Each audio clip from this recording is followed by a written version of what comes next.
avoir votre caméra ouverte. Donc voilà, le message, vous avez dû l'avoir. Donc c'est à vous de voir si jamais vous désirez apparaître dans la rediffusion ou pas. Donc c'est comme ça que vous pouvez gérer votre caméra. Pour poser vos questions, nous allons vous inviter à utiliser la fonction lever la main. Donc, cette fonction-là est normalement disponible juste en bas. Vous allez voir un petit bonhomme avec un petit plus, réaction. Fait que normalement, si vous cliquez là, je vérifie, oui, il est bien là, il n'a pas disparu. Vous cliquez là, vous pouvez cliquer sur lever la main. Et Myriam, tu peux dire bonjour? Myriam est notre modératrice. Bonjour. Myriam se chargera en fait de donner les tours de parole. Il va y avoir une période de questions qui va suivre chaque conférence. Donc, nous allons avoir la conférence de Madame Tremblay, plus une période de questions de 10 minutes, et ensuite la conférence de Madame Jameson, plus une période de questions de 10 minutes. Donc, on vous demande le plus possible de garder vos questions pour la période de questions. Si jamais vous ne voulez pas poser vos questions de vive voix, pas de problème. Il y a le chat, vous pouvez écrire votre question dans le chat et Myriam se chargera de passer la question de vive voix aux conférencières. Finalement, notez que les questions et commentaires dans le volet discussion sont publics, donc ceux-ci seront vus de tous les participants. Juste pour être sûr, si jamais vous vous demandez si tout le monde voit, oui, tout le monde voit. Alors, nous allons maintenant commencer avec notre première conférence qui est donnée par Madame Isabelle Tremblay. Isabelle Tremblay est directrice de l'organisme communautaire Famille Jujutec Saint-Michel. Elle est responsable du déploiement du projet collectif Jouer, c'est grandir depuis son entrée en poste en 2010. En 2014, elle a piloté le comité pédagogique Parents-Conteurs visant à convaincre et outiller les parents sur les bienfaits et les plaisirs de la lecture interactive parents-enfants. Sa philosophie d'action s'appuie sur l'importance du jeu dans le développement de l'enfant avec le parent comme premier éducateur et une approche collaborative avec une diversité de partenaires. Donc, nous tenons à remercier Madame Tremblay pour sa présentation. C'est un plaisir de vous avoir avec nous ce matin. Je vais vous donner la parole en vous donnant le rôle d'animateur. Donc, ça ne sera pas long. Merci. Merci pour l'invitation. Tout d'abord, ça m'a fait replonger dans la genèse du projet Parents-Conteurs, dans la genèse du grand projet Jouer, c'est grandir. Cet exercice-là prend un peu de temps, mais ça nous permet de faire un bilan sur plusieurs années. Donc, merci Amel de m'avoir fait faire ce travail essentiel. Parfait, ça fait plaisir. Parfois même, ça tombe bien, on est en fin d'année, donc ça nous fait réaligner pour la suite des choses. Ça nous prépare pour nos rencontres bilan avec les partenaires. Donc, je vais vous partager mon écran parce que j'ai préparé une présentation. Donc, voilà, vous m'avez bien suivi? On voit mon PowerPoint. Donc, voilà, on est à la présentation Parents-Conteurs qui est vraiment pour encourager la routine de la lecture interactive à la maison. Alors, c'est un projet qui a été fait en partenariat dans le quartier Saint-Michel et la Jujutec est porteur du projet. Donc, aujourd'hui, ma présentation va être comme en trois blocs. Le premier bloc, je vais vous faire une courte présentation du quartier Saint-Michel. Ça va vous donner la chance de voir si dans vos quartiers, vous avez des similitudes ou des choses différentes. Présentation aussi de Jouer, c'est grandir pour que vous compreniez un petit peu le chemin qui nous a menés à Parents-Conteurs. Ensuite, pour ce qui est de Parents-Conteurs, la création du volet en 2014, l'approche, qu'est-ce qu'on fait avec ça, le déroulement d'un atelier type, donc quand on offre une capsule Parents-Conteurs, les étapes, les outils d'animation qu'on a créés avec les années, avec le comité pédagogique, puis on terminerait avec les conditions gagnantes, tant pour les familles que pour les partenaires. Quand on est intéressé à mettre sur pied ce type de projet-là, qu'est-ce que ça prend pour que ça fonctionne? En tout cas, selon notre expérience. Et comme disait Amel tout à l'heure, on terminera avec un moment de questions. Donc, Saint-Michel, pour ceux qui connaissent le quartier, c'est un quartier populeux. Là. Il y a beaucoup de familles à Saint-Michel, 56 420 citoyens et citoyennes. La particularité, c'est géographiquement, c'est un quartier qui est difficile au niveau de l'accès aux ressources parce qu'on a des enjeux au niveau des anciennes carrières. On a l'ancienne carrière Miron, l'ancienne carrière Francon, qui font que ça complique la vie aux citoyens et citoyennes pour se déplacer. Donc, quelqu'un peut habiter sur l'axe Pinot, vouloir aller à une ressource sur l'axe Saint-Michel, puis en autobus, ça va lui prendre, avec le temps d'attente et tout, là, une bonne heure. Donc, marcher, on ne peut pas traverser une carrière à pied, donc il faut faire des détours. Fait que si tu n'as pas de voiture à Saint-Michel, tu es mal pris. Donc, ce qui fait qu'on a développé à travers les années beaucoup de projets concertés pour pouvoir donner accès de proximité aux différentes ressources. C'est pour ça que vous allez voir un peu plus tard qu'on a mis sur pied le projet Jouer, c'est grandir. Donc, c'est un quartier multiculturel. 49% de la population de Saint-Michel est d'origine immigrante. Un quartier qui est jeune, avec plusieurs familles. Donc, on a 26% de la population qui ont moins de 20 ans. On a aussi beaucoup de familles nombreuses. Donc, les organismes qui ont un volet famille, c'est pas rare, nous, d'avoir des familles 4, 5, 6 enfants. Donc, 20% des familles à Saint-Michel qui ont 3 enfants et plus. Et on a beaucoup de familles monoparentales. 40% des familles michelloises sont majoritairement des chefs de famille monoparentales féminines. Ça, c'est selon les statistiques du dernier portrait de 2016. Donc, malheureusement, c'est un quartier qui a des enjeux au niveau de préparation des enfants à l'entrée à la maternelle. Quand on regarde les résultats qu'il y avait eu à l'enquête québécoise des enfants à la maternelle en 2017, où on regarde les domaines de vulnérabilité de l'enfant par rapport à ces 5 domaines de préparation à l'école, il y a 40,7% des tout-petits qui ont fait leur entrée à l'école à Saint-Michel avec au moins un domaine de vulnérabilité et spécifiquement au niveau des habiletés à communiquer, des habiletés au niveau de la socialisation.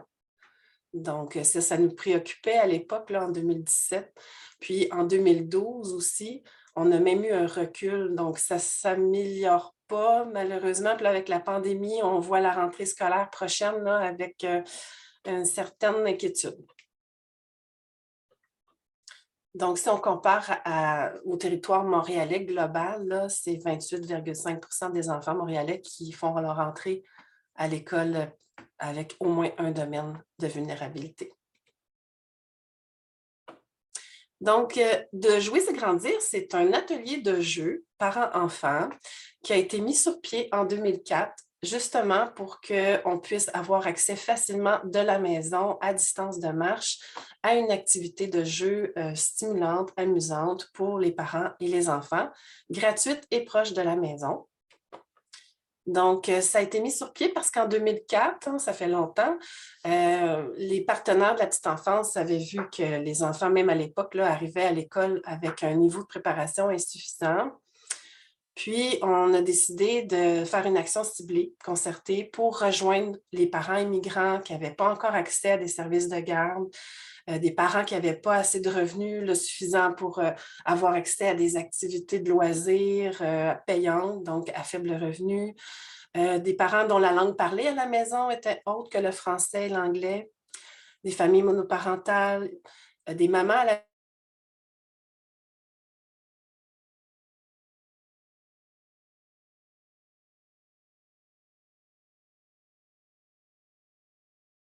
maison, chez du travail. Donc, on avait fait pas, elle est isolée. Donc, on devait mettre sur pied ce projet pour pouvoir offrir une alternative.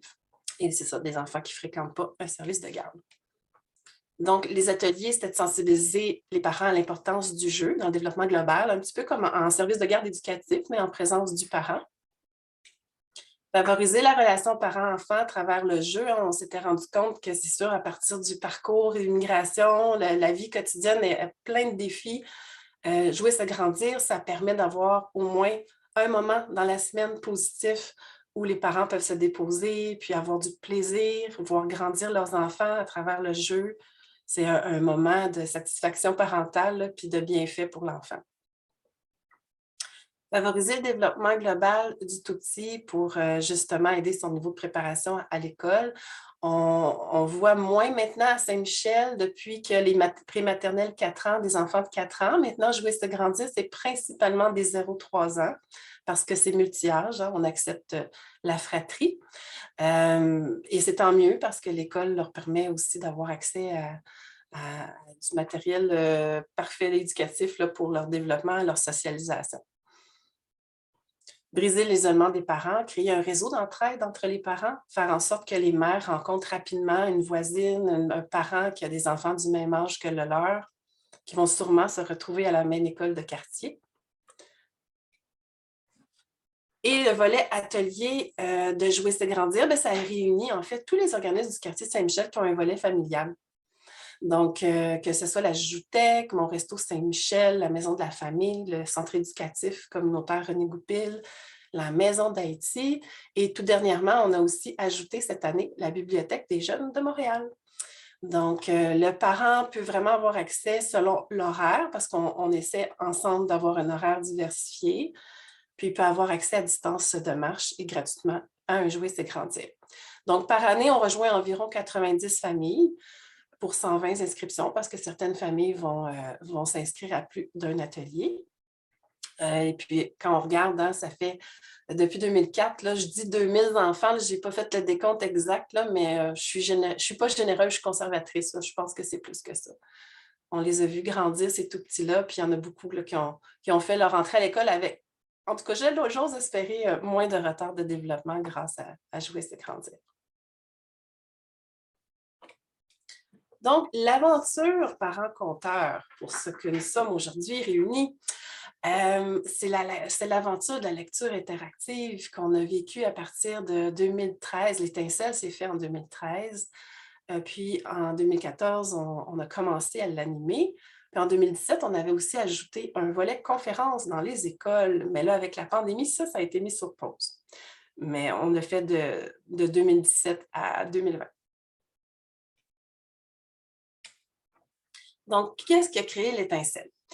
En 2013, on a eu des grandes rencontres justement pour analyser ensemble à Saint-Michel, pour tous les partenaires de la réussite éducative, que ce soit au niveau du CLSC, les CPE, les écoles primaires, les organismes communautaires.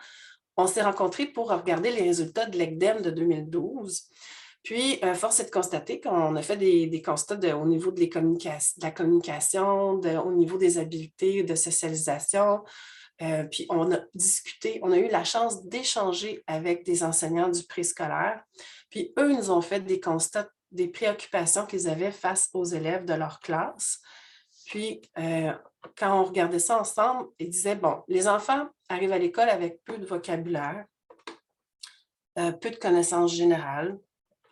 Ils n'ont pas accès à la lecture avant l'entrée à l'école. Souvent, la routine de la lecture à la maison est très peu présente. Puis, des parents qui ne parlent pas ou peu français et surtout, des parents qui ne comprennent pas l'approche de la lecture interactive. Donc, ça allait au-delà de ne pas avoir de routine de lecture à la maison, mais ça allait aussi qu'à l'école, lorsqu'ils prêtaient un livre pour la maison, lorsque l'enfant allait à la bibliothèque scolaire puis apportait un livre à la maison, les enseignants en rencontre parents prenaient conscience que le parent ne refusait que l'enfant participe à la lecture. Donc, ils étaient encore en mode traditionnel où l'enfant s'assoit, écoute le parent qui lit l'histoire, ne pose pas de questions. Le parent avait de l'anxiété que l'enfant dérange la classe. Lorsque le parent savait que l'enfant posait des questions durant la lecture, il défaisait ce que le professeur, l'enseignant essayait de mettre en place. Donc, on a eu ces discussions-là, puis on s'est dit, bien, qu'est-ce que Jouer, c'est grandir pourrait apporter de bien? On pourrait nous préparer les parents, outiller les parents à vivre l'aventure de la lecture interactive, comprendre ses bienfaits, comprendre les plaisirs, puis aussi, dans le fond, aider à intégrer la routine de la lecture à la maison. Donc, c'est de là qu'est venue l'idée de former un comité pédagogique avec les écoles, avec la bibliothèque et la Joutec. Donc, en 2014, l'approche de la lecture interactive, c'était récent. Il faut vraiment se remémorer l'époque. C'était quand même il y a quelques années. on n'était comme pas très outillés. En tout cas, nous, à Jouer, c'est grandir, c'est sûr qu'on faisait participer les enfants, mais on le faisait de façon plus instinctive, je dirais. Donc, on a eu la chance d'avoir l'orthophoniste de l'école Montcalm qui nous a accompagnés. Puis, elle nous disait qu'il faut être sensible au bagage des parents. Le parent arrive avec son bagage culturel, arrive avec ses connaissances au niveau de la parentalité, son bagage familial. Puis au niveau de la lecture, bien, pour plusieurs groupes ethnoculturels, la lecture aux enfants ne débute pas avant 2-3 ans. Donc, c'est nouveau aussi de dire, ah, ben la lecture, c'est aussi pour les poupons. On va le voir avec Isabelle là, dans la prochaine conférence, mais on avait cette observation-là aussi. Elle ajoutait qu'on prête des livres, puis souvent les parents de poupons, oh non, non, j'emprunte pas de livre tout de suite. C'est juste un bébé. Il n'est pas prêt. Puis là, nous, on essayait de convaincre tout ça. Donc, il faut être sensible que parfois, c'est un biais culturel. Au sein de plusieurs familles, les activités dites éducatives sont davantage celles de la mère. Donc, là, quand on veut favoriser l'implication de la coparentalité au niveau du père, ça aussi, il faut être sensible à ça. Il ne faut pas imposer, il faut accompagner, inspirer. Et la lecture peut être perçue comme une tâche d'enseignement, donc avec une écoute silencieuse, comme je disais tout à l'heure, l'écoute traditionnelle. Et avec une préférence pour les imagiers, les documentaires. Donc, il faut que ça soit profitable pour l'éducation de l'enfant, c'est sérieux. Donc, on est plus dans l'éducation que dans le plaisir. Ça aussi, on essaie d'accompagner puis d'inspirer que le bienfait de la lecture va passer en premier temps par le plaisir de lire avec son enfant. Donc, la mobilisation des partenaires s'est faite, comme je disais tout à l'heure, pour former le comité pédagogique.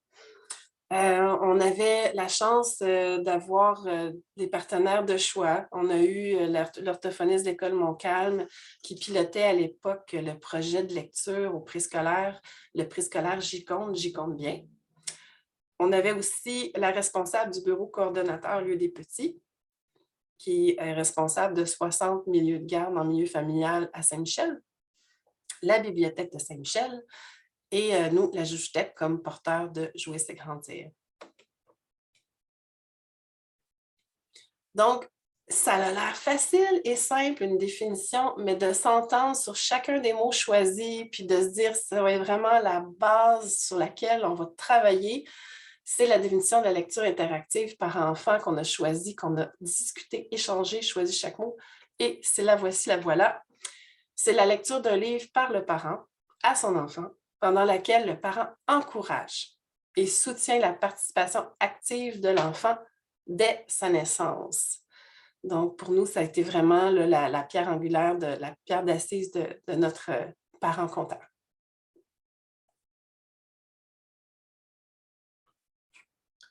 Donc, qu'est-ce qu'on dit aux parents quand on offre la conférence dans les écoles? C'est sûr que, comme vous allez voir tout à l'heure, parent compteur, ce n'est pas quelque chose de théorique, c'est quelque chose qui se vit à l'intérieur des ateliers Jouer, c'est grandir. Donc, c'est un volet de lecture interactive qu'on intègre à travers un atelier de jeu.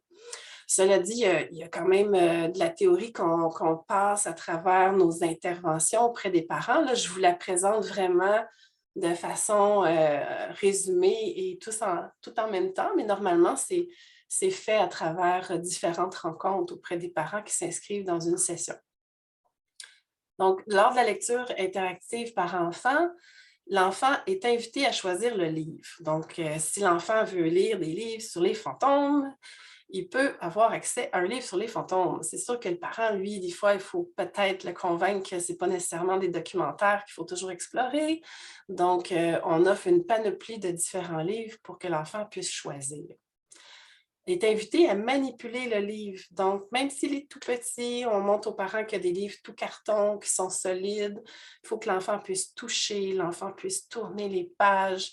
On sait que c'est important, le contact humain avec le livre. C'est tellement, ça reste ancré en nous pour des années après, le plaisir de tourner les pages, de s'habituer à humer le livre, toucher, regarder les couleurs. L'enfant est encouragé à poser et répondre à des questions sur l'histoire, donc il est participatif. Il est participatif au déroulement aussi. Donc, parfois, avec parents-conteurs, les histoires prennent une autre tournure. Alors, l'enfant peut décider d'avoir une autre fin à l'histoire. On peut chanter, on peut danser. On est vraiment participatif à ce qui se passe. Et on fait des liens avec notre quotidien.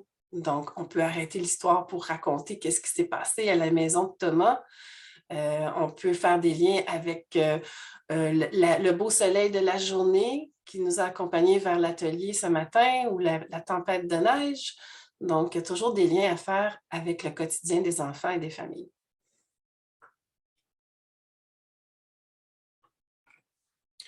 Donc, lorsqu'on a choisi d'ajouter le volet parent-conteur aux ateliers, au sein d'un déroulement d'un atelier, la base, c'était vraiment d'outiller le parent. C'est sûr que l'enfant vit un beau moment là, parce que le parent il est témoin du plaisir de leur enfant à écouter l'histoire, participer, répondre aux questions. Vous allez voir, on fait aussi des activités complémentaires.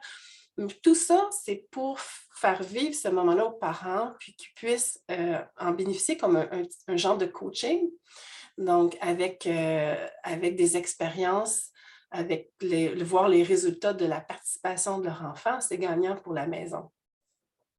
On a aussi fait participer la photo, vous voyez à droite, c'est des livres qui ont été traduits par un comité parent-conteur. Donc, ils ont pris des livres pour enfants qu'ils appréciaient beaucoup, puis ils ont fait des traductions en quelques langues. Ça avait vraiment été apprécié. Donc, l'objectif, c'est d'outiller le parent pour intégrer la lecture à la maison dans une routine agréable, mettre de l'avant le plaisir de raconter une histoire à sa façon. Donc, on demande justement aux animatrices Jouer, c'est grandir de ne pas toujours respecter le texte, de démontrer aux parents qu'on peut facilement s'approprier l'histoire, en faire ce qu'on souhaite comme parent. Raconter de courtes histoires en français ou dans sa langue maternelle, on veut vraiment de l'avant l'importance de s'approprier les mots. Ça peut être une histoire dans sa langue, ça peut être, on a choisi aussi des livres qui n'ont même pas de mots pour que le parent n'ait pas d'autre choix que de pouvoir s'imaginer soi-même son histoire. Utiliser consciemment la lecture interactive comme stratégie de stimulation des habiletés de communication, que le parent prenne conscience ce que ça l'apporte au niveau du vocabulaire de son enfant, qu'est-ce que ça l'apporte au niveau de la capacité de l'enfant à se projeter dans l'histoire, à poser des questions au niveau de son développement. Donc, avec les capsules, le parent prend cette conscience-là. Il le fait, et quand ils intègrent les questions dans la lecture interactive à la maison, ils le fassent de façon déjà définie à l'avance, qu'ils puissent se préparer. Donc, ça devient vraiment des parents conteurs outillés. Donc, lorsqu'on regarde les bienfaits de la lecture interactive, on en a plusieurs, évidemment, je suis certaine que plusieurs d'entre vous les connaissez. On apprend à communiquer dans un climat chaleureux et sécurisant. Donc, c'est un moment agréable par enfant. Donc, ça permet à l'enfant de communiquer dans un climat agréable et accueillant. On n'est pas dans la routine du souper, puis dans les devoirs. On est vraiment dans un climat de jeu. C'est un apprenant actif, puis c'est reconnu, hein, on apprend mieux dans l'action. On développe notre capacité d'attention. Donc, c'est sûr qu'au début, dans les ateliers parents-conteurs, au début, là, les premières fois, les enfants, ils bougent beaucoup, ils s'en vont partout. On dit aux parents, c'est pas grave, on respecte le niveau d'attention du tout petit. Celui d'1 an, il va bouger beaucoup plus. Celui de 3 va être plus attentif. Puis, regardez, là, celui là-bas, là, on pense qu'il n'écoute pas, puis hop, on pose une question, puis il répond. Donc, un enfant, ça peut écouter, même s'il est en train de jouer avec un petit camion, là. Ça développe sa capacité à comprendre un récit narratif. Donc, qu'est-ce qui se passe, les péripéties, le début, la fin. Ça développe son intérêt pour les livres, sa curiosité. Apprendre de nouveaux mots. Donc, chaque parent-conteur, chaque capsule, elle va apprendre des nouveaux mots à l'enfant et des nouvelles notions. Donc, évidemment, on explore plusieurs notions à travers les histoires. Puis les livres ont été choisis à l'aide justement des de la bibliothèque et puis de l'orthophoniste. Donc, pour les contenus, que ce soit les couleurs, les cris des animaux, etc., les saisons, on explore tout. Et surtout, le bienfait, le bénéfice de l'attention de son parent. Puis beaucoup de parents nous disent « Oui, mais si je donne cette attention-là, il va en demander plus. » C'est vraiment souvent ce qui revient. Le parent il a peur de ça. Mais là, on essaie de convaincre que oui, mais vous allez voir, si c'est régulier, si ça fait partie de la routine, l'enfant va comprendre. Mais oui, c'est un danger parce que quand on a du plaisir, on en veut plus et c'est bon signe pour le développement de l'enfant. Ça, c'est les outils qu'on a mis en place, donc les moyens. On a un guide de l'animation. Quand on accueille une nouvelle animatrice à Jouer, c'est grandir, on lui offre une formation parent-conteur avec ce guide-là. On a aussi le recueil des activités complémentaires. Donc, chaque livre qui fait partie des trousses d'animation qu'on a créées a des activités complémentaires. On peut en créer des nouvelles, mais les animatrices, parfois, peuvent manquer de temps. Donc, des activités complémentaires, ça peut être une activité tant au niveau psychomoteur, ça peut être une activité créative, de type bricolage, ça peut être une comptine. C'est des jeux qui sont en lien avec l'histoire pour démontrer aux parents qu'à travers un livre, on peut faire tout plein d'activités différentes. On peut faire vivre le livre plusieurs fois parce qu'on peut démontrer avec notre créativité qu'on peut tant chanter, danser, faire un bricolage à travers le même thème. Et on a des trousses de livres aussi qu'on a sélectionnées pour qu'à chaque capsule, après l'atelier, l'enfant peut choisir un livre pour la maison, puis pour que le parent puisse, dans le fond, faire vivre la lecture interactive dans la routine familiale.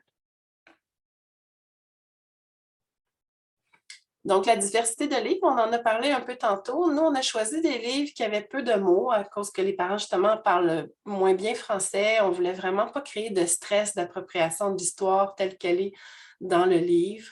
Des livres quand même assez solides. On a essayé de varier pour qu'il y ait de tout type de livres disponibles. Et surtout, on s'est arrangé pour pas que ce soit les mêmes livres qui sont à l'école. Les enseignants préscolaires nous disaient « Oui, ça serait le fun que vous prépariez les enfants et les parents à vivre l'aventure de la lecture interactive, mais on n'aimerait pas ça non plus brûler les livres qu'on a déjà. » Donc, on a choisi des livres qui ne sont pas sur leur liste afin de favoriser une complémentarité. Donc, le déroulement de la capsule. Le déroulement de la capsule parent-conteur, c'est tout simple. On place les enfants en cercle avec les parents sur des tapis. Ensuite, on chante une comptine. Je ne sais pas s'il y en a des plus vieux là, parmi vous, mais nous, on a pris le thème de Fanfreluche, je vais vous raconter. On a changé les mots. Donc, on peut s'approprier n'importe quelle comptine qu'on peut mettre, mais en autant que on veut installer comme une routine autour du livre, même à l'intérieur de l'atelier. Puis il y a certains parents qui ont même repris cette petite comptine à la maison. On fait toucher le livre par chaque enfant. Il faut que même avant de débuter la lecture, chaque enfant puisse toucher le livre. Ensuite, l'animateur a déjà préparé sa lecture, donc il a pris le guide d'animation, il a choisi comment il allait aborder sa lecture, ses types de questions, qu'est-ce qu'il allait faire, puis on fait la lecture au groupe. Et ensuite, on prend un petit moment d'appréciation. On assure la transition vers l'activité complémentaire. Donc, on a toujours mis en place une activité déclencheur pour qu'il puisse avoir un lien logique là, entre le livre et la petite activité préparée là, pour terminer l'atelier. Ensuite, on fait choisir le livre par l'enfant pour la maison. Donc, ici, je vous ai choisi des extraits du guide à l'animation pour que vous voyez un petit peu comment c'est organisé. On a un guide qui nous présente les comportements souhaités pour une lecture interactive en 3 domaines. Donc, des domaines émotionnels, organisationnels, puis le soutien au développement. Émotionnel, c'est tout ce qui a rapport à mettre du confort et du plaisir autour de la lecture.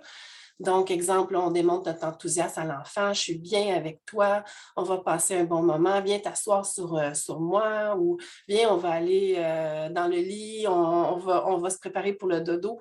Tout ce qui entoure le domaine émotionnel. Ensuite, organisationnel. Donc, Évidemment, on dit tout le temps aux parents, choisissez votre moment. Ne vous imposez pas une routine qui va nuire à votre bien-être à vous. Ce n'est pas pendant que vous préparez le souper qu'on va faire une routine de lecture interactive. Ce n'est pas nécessairement avant le dodo non plus. Ça, c'est quelque chose qui est vraiment une décision personnelle à chacun. Adapter un lieu dans la maison. Parfois, c'est juste de faire en sorte que ça soit plus facile de faire une lecture dans certains coins. Il y a des parents qui, après, ils ont fait un petit coin lecture avec un panier, ils mettent les livres prêtés à la bibliothèque dans le petit panier. Lire à l'avance le livre. On dit aux parents, préparez-vous. Ça ne sert à rien de vous stresser avec un livre que vous ne connaissez pas et que vous ne connaissez pas le contenu. Prenez-le, prenez le temps de l'apprivoiser, de regarder qu'est-ce que ça vous inspire comme type de questions pour votre enfant. Puis tout ce qui est soutien au développement, à l'apprentissage, bien là, on est vraiment dans les techniques. Moi, c'est ma partie préférée, là. Dans le fond, on leur propose des changements de niveau d'intonation, le débit de la voix. On va regarder si on peut avoir consciemment des nouveaux mots, qu'on va insister sur les nouveaux mots à l'intérieur du livre pour que l'enfant développe son vocabulaire. Est-ce qu'on peut faire des liens spécifiques avec le quotidien à la maison? Est-ce qu'on peut ajouter des informations qu'on sait que notre enfant ne connaît pas, puis poser des questions sur des réponses qu'on sait très bien que l'enfant connaît pour valoriser son apprentissage, dire « Ah, t'es bon, tu connais la réponse, c'est génial! » Puis, si on connaît la fin de l'histoire, puis qu'on a déjà lu l'histoire avec l'enfant, donc on peut l'intégrer dans tenter de prévoir la fin, étant donné qu'il sait déjà comment ça va se terminer, ou au contraire, s'il ne connaît pas l'histoire, essayer d'imaginer comment ça va se terminer. Ici, je vous ai montré un extrait du recueil d'activités complémentaires. Donc, c'est le déroulement d'un atelier, d'une activité complémentaire là, en lien avec le livre Couleurs. Donc, on était dans les couleurs de l'automne. Donc, c'est une activité de type créative. On voit l'image à côté. Là. Donc, ça ressemble à ça. Dans le fond, l'animateur a le déroulement, ce qu'il y a de besoin comme matériel. Il regarde aussi à droite des indications de lecture. Parfois, c'est marqué. Ça aussi, on dit aux parents, vous n'êtes pas obligé de lire tout le livre. Ça peut être 4-5 pages. Vous pouvez décider de focusser sur une partie seulement du livre. Quelle sphère de développement ça développe notre activité complémentaire? Est-ce qu'il y a une comptine pour l'activité déclencheur? Donc, tout est intégré à travers le recueil.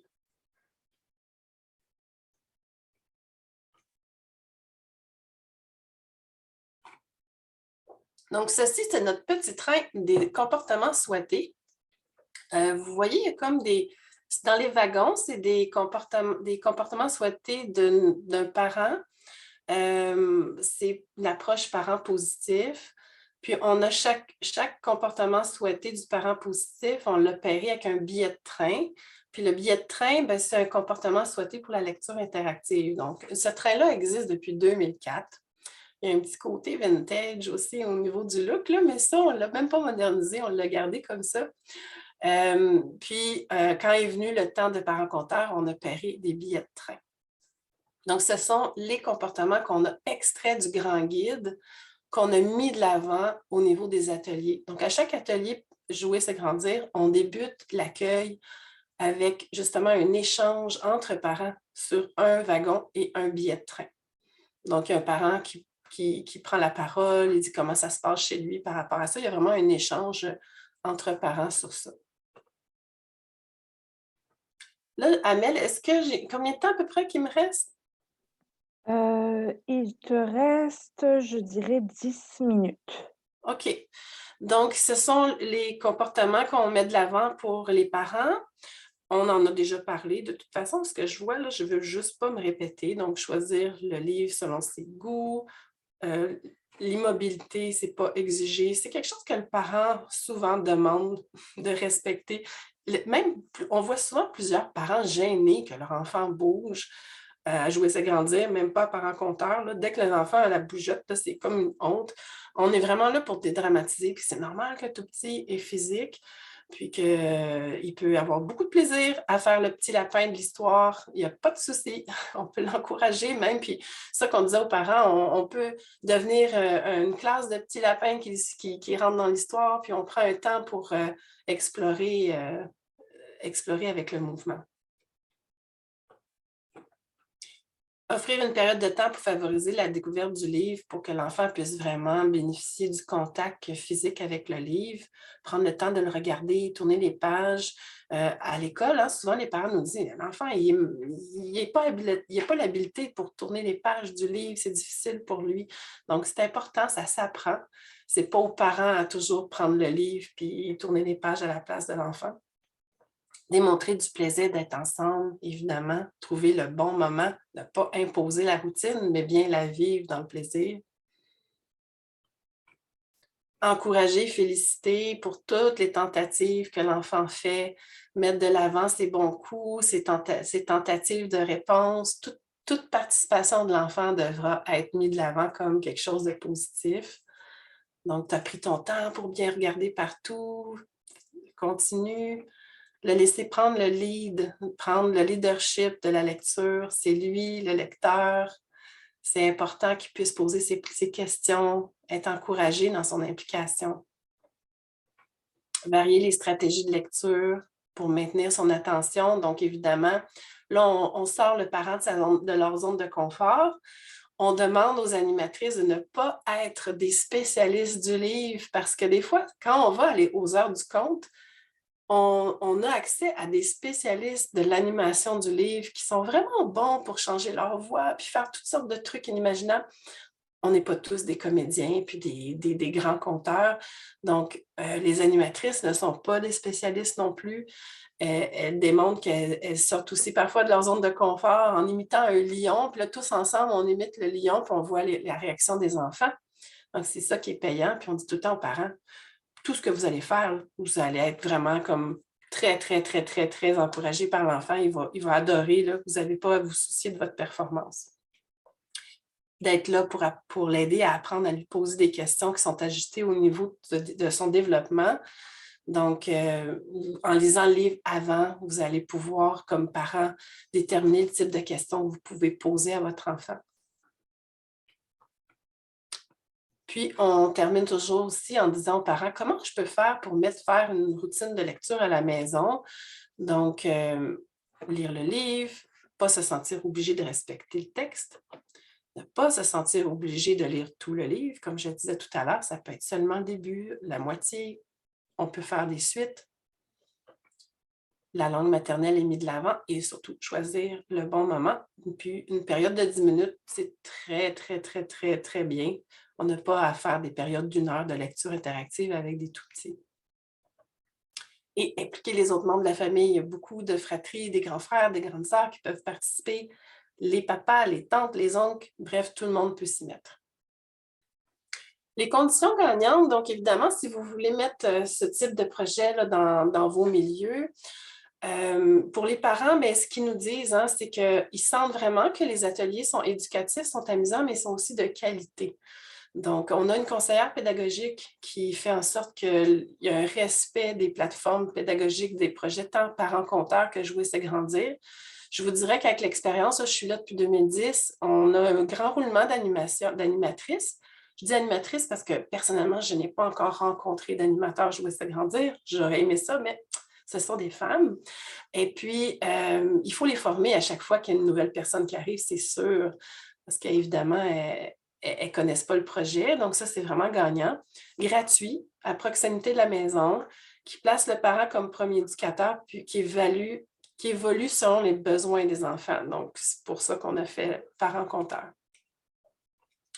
Pour ce qui est des milieux, un organisme porteur, je pense que si la Juge-Tech ne serait pas là présentement, ça se serait effrité. Il faut vraiment un organisme qui rassemble les partenaires, qui invite pour faire les rencontres bilan, les rencontres planification, qui relance. C'est du travail, mais c'est nécessaire. Un comité de partenaires, donc ça prend un certain engagement. Il faut qu'on se rencontre au moins 2-3 fois par année pour avoir une vision commune. une conseillère pédagogique, très important. Je suis certaine que Jouer, c'est grandir, si on n'avait pas eu ça, ça serait rendu n'importe quoi. On a tellement réajusté souvent. C'est pas par mauvaise volonté, c'est qu'on a tellement peu de temps, puis les choses vont si vite que ça prend quelqu'un qui ramène, puis qui accompagne, qui donne des formations, puis qui ramène aux objectifs. L'accès à des locaux assez grands pour bouger, ça, c'est un enjeu à Saint-Michel. Ce n'est pas dans vos milieux là, si vous avez ces enjeux-là, mais parfois, quand on a un groupe de 8 enfants, c'est tout petit, on a de la difficulté à faire des petits parcours psychomoteurs. Et du financement pour les animations, la conseillère pédagogique et le matériel d'activité. Donc, matériel d'activité, ça inclut les livres. Donc, voilà. Merci beaucoup, Isabelle. Tu as fini avec 5 minutes d'avance. C'est super. Tu es on time. Donc, tu vas pouvoir arrêter le partage. Donc, on va commencer la période de questions. Est-ce qu'il y en a parmi vous qui ont des questions pour Isabelle? Comme je vous disais, vous pouvez soit le faire, soit lever votre main avec réaction et Myriam donnera les tours de parole. Ou si vous préférez, vous pouvez laisser ça dans discussion et Myriam lira les questions. Pour l'instant, on n'en a pas dans le volet discussion, le volet chat, mais on a Maryse qui lève la main. Allô, Maryse? Je te laisse la parole. Je crois que ton son est coupé, Maryse, par contre. Oui, alors je recommence. Bonjour tout le monde. Donc, je pense qu'il y a beaucoup de gens dont je reconnais les visages ou sinon les noms. Alors, à l'invitation de Amel, que je remercie, je participe, j'assiste à ces conférences toujours avec beaucoup d'intérêt. J'aimerais savoir, je connais le projet de la Jujutech, c'est formidable. Est-ce que les mécanismes d'évaluation sont très poussés ou alors vous ne vous êtes pas soucié de ça pour l'instant, il n'y a souvent pas de ressources pour le faire, mais est-ce que c'est une préoccupation, par exemple, de mener des entrevues sur comment les parents ont vécu ces activités-là? Bien, en fait, le cadre logique d'évaluation, on en a bénéficié beaucoup avec Avenir d'enfants parce que Jouer, c'est grandir, là, en 2010, ça a été financé par Avenir d'enfants pendant plusieurs années. Puis, ils avaient la particularité de nous octroyer des sous pour l'évaluation, puis d'avoir accès à des évaluatrices externes. Donc, ça, on a vraiment eu cette chance-là. Donc, on a construit un cadre logique, un plan d'évaluation, puis on a réalisé l'évaluation des effets des ateliers Jouer, c'est grandir en 2013. Donc, avant de mettre sur pied Parents-Compteurs. Puis ça avait été réalisé, puis on a fait des outils qu'on utilise encore d'ailleurs puis en tout cas, on a ajusté avec Parents-Compteurs sur qu'est-ce qu'un parent, quand il s'inscrit à Jouer, c'est grandir, il vient chercher. C'est quoi ses objectifs comme parent? Puis, à la fin, bien, qu'est-ce qu'il en a retiré? Donc, c'est sûr que les questions sont basées sur notre plateforme pédagogique. Puis, le parent dit ça, c'est important, ça, c'est les moins, ça, c'est beaucoup. Comme je peux vous dire que le parent, il vient à Jouer, c'est grandir, intégré Parents-Compteurs pour le développement et la socialisation de son enfant. Il vient pour ça. Il ne vient pas pour lui. Mais à la fin, ce qu'il en retire, c'est beaucoup pour lui aussi. Donc, souvent, le parent va me dire, je me suis fait des amis, j'ai rencontré d'autres parents, j'ai compris mon rôle comme éducateur, j'ai compris que des choses que je ne connaissais pas encore comme parent. Mais il vient vraiment pour préparer son enfant à l'école parce que c'est des enfants qui ne vont pas en service de garde éducatif durant la semaine en grande majorité, parce qu'on a un Jouer, c'est grandir aussi qui se donne le samedi. Mais ceux en semaine, là, c'est vraiment des parents dont les enfants ne vont pas en service de garde. Puis en 2014, quand on a mis sur pied Parents-Compteurs, on avait encore l'évaluatrice externe qui nous a fait le cadre logique puis qui nous a permis d'intégrer le volet dans nos outils d'évaluation. On n'a pas réalisé d'évaluation d'effets dans le sens qu'en 2012, on avait même été voir les parents des premiers Jouer, c'est grandir, voir qu'est-ce qui restait après plusieurs années comme apprentissage des parents. Ça, on avait fait ça avec des focus group. Mais ça, on n'a pas eu cette chance-là de le faire avec Parents-Compteurs. OK. Mais c'est quand même très intéressant d'avoir accès à ce corpus de connaissances-là sur les effets sur les parents. Est-ce que, par exemple, il y a des parents qui vont dire j'ai amélioré mon français ou j'ai pris conscience que je lisais plus et donc je recommence à lire. Pour moi, est-ce que c'est des effets? Moi, ce que je peux vous dire qu'on a vu, là, puis qu'on a documenté, c'est je fréquente la bibliothèque maintenant. Ça, c'est quelque chose avec des tout-petits là, en bas de 5 ans. On a aussi fait des événements par rencontre dans les bibliothèques. Donc, ça l'a aidé aussi à faire connaître la bibliothèque, visiter. Aussi, en fait, à la JUTEC, ce qu'on a vu, c'est que les parents n'empruntaient plus de livres, beaucoup moins de livres. Puis là, on leur posait la question, pourquoi vous n'en empruntez plus? Ah, c'est parce que je vais à la bibliothèque maintenant. Donc, ça, c'est quand même un effet positif. Ah, c'est formidable. C'est vraiment formidable. Ouais. Il faudrait que ça soit connu davantage, les effets de ces programmes-là. C'est une suggestion que je fais, là, mais d'expliciter les effets de ces programmes-là auprès des parents, auprès des tout-petits, puis des effets pour l'entrée à l'école plus tard et tout ça, faire connaître ça par le grand public via, je ne sais pas moi, un petit dépliant, un petit marque-page qu'on dépose à la bibliothèque. Parce que les gens ne le voient pas. Ils veulent faire lire leur enfant, mais ils ne voient pas que s'ils ne sont pas dans le processus avec l'enfant, l'enfant veut faire ce que son parent fait, veut être avec son parent, une relation de qualité. Et donc, ça change un petit peu ça fait prendre conscience aux parents d'une autre dimension de leur rôle. Et puis c'est très, très enrichissant pour la relation parent-enfant. Ça dépasse, ça vise la lecture, c'est super important, c'est primordial, mais ça dépasse largement cet aspect-là. Je vois qu'il y a une question dans le chat. Oui, en fait, j'en ai deux. J'ai une première question de la part de Julie qui demande est-ce que le guide d'animation serait disponible? Oui et non, dans le sens que je ne peux pas le rendre public, je pourrais peut-être vous le partager, ça va me faire plaisir. C'est juste qu'à l'époque, l'orthophoniste qui nous a accompagnés, qui travaille encore probablement pour la CSSDM, là, mais elle disait « Ah oui, mais moi, c'est pas pour publier. » Donc, parce qu'elle nous a vraiment beaucoup aidé à la rédaction. Là.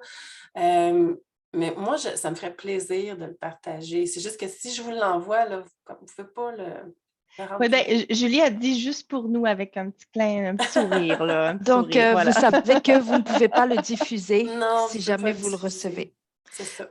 Ben, c'est parfait, Isabelle, tu pourras me l'envoyer. Puis moi, j'ai accès au courriel, fait que je pourrais envoyer un courriel aux participants avec le guide d'animation et bien sûr mettre qu'il ne faut pas diffuser. Puis il est vraiment génial pour vraiment préparer sa lecture interactive auprès des groupes. Là. Je le regardais encore et je disais « Oh là là, qu'on avait bien travaillé! » Je le trouve vraiment chouette. Ouais.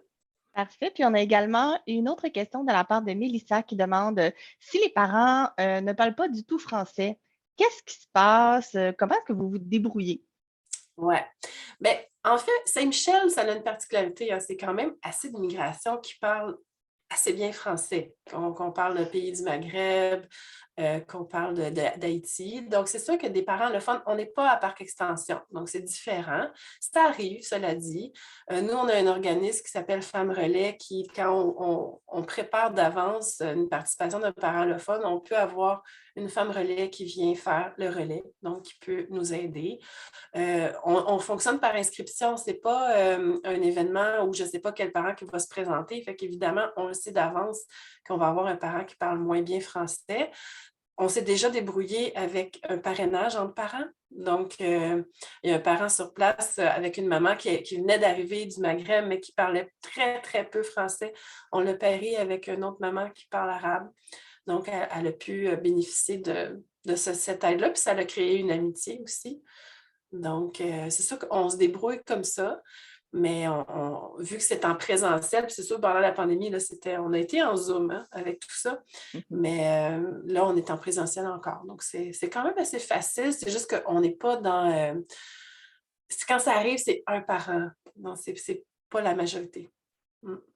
Parfait.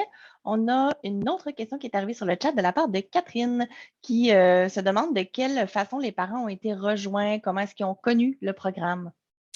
Ça, c'est l'enjeu, hein? Comment Mhm. rejoindre les familles isolées? Donc, évidemment, on bénéficie d'un réseau de partenaires à Jouer c'est grandir parce qu'on est 5 organismes, maintenant 6 qui l'offront. Donc, tous ensemble, on a chacun nos pages Facebook, on a nos réseaux de parents. Hein, les parents se parlent entre eux, ils vont amener un ami, ma voisine, à Saint-Michel, on a des parents ambassadeurs qui rencontrent d'autres parents dans les parcs puis qui vont parler des projets qu'ils apprécient, qu'ils affectionnent.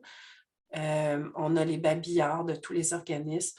C'est toujours cet enjeu on le sait, qu'il faut que le parent qui est isolé puisse avoir accès au moins à une ressource. Puis à partir de ce moment-là, quand il connaît cette ressource-là, souvent, il va avoir accès à d'autres invitations, à d'autres informations. Mais c'est de pouvoir l'intégrer rapidement, hein, avant la rentrée scolaire. Idéalement, quand le parent dépose ses valises à Saint-Michel, il devrait, dans la semaine qui suit, au moins avoir un lien avec une ressource. On n'y arrive pas toujours. Il y a du démarchage porte-à-porte qui se fait dans le quartier. On a des agents de participation citoyenne à qui on peut donner des dépliants. Mais c'est ça, c'est vraiment le réseau, la concertation, le réseau entre parents, les réseaux sociaux. Il faut multiplier les différentes stratégies. C'est Excellent. parfait.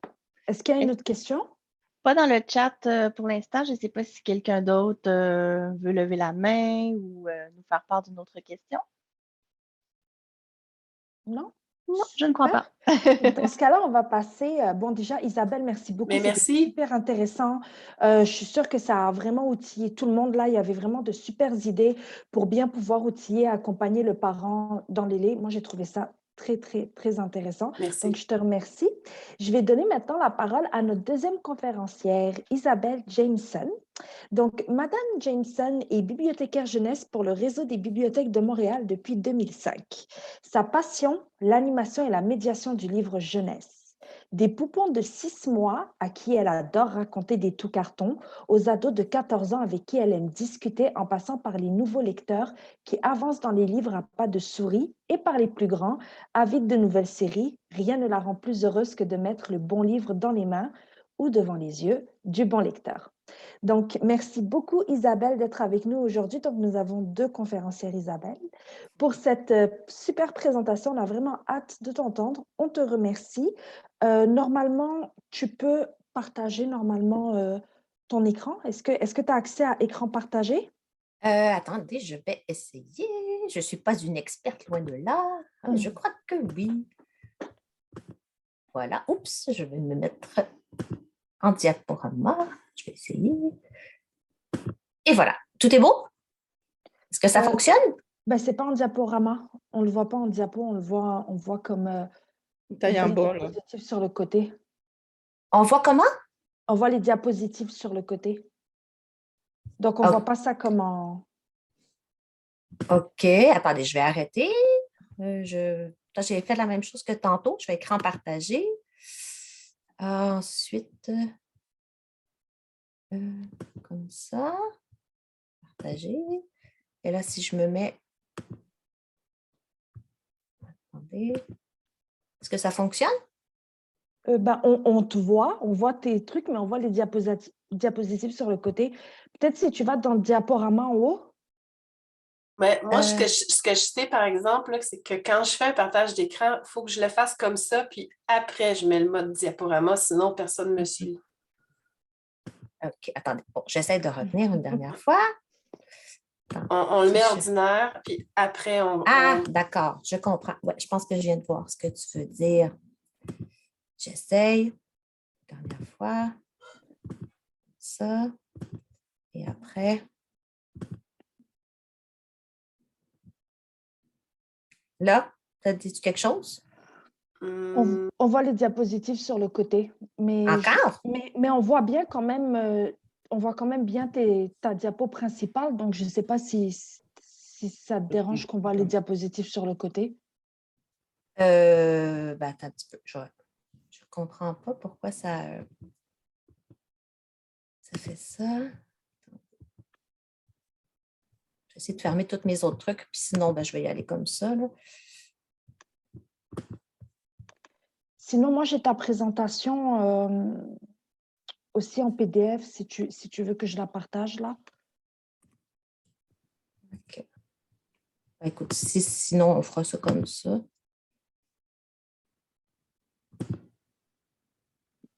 Ah, là, j'arrive plus à faire l'écran par... OK.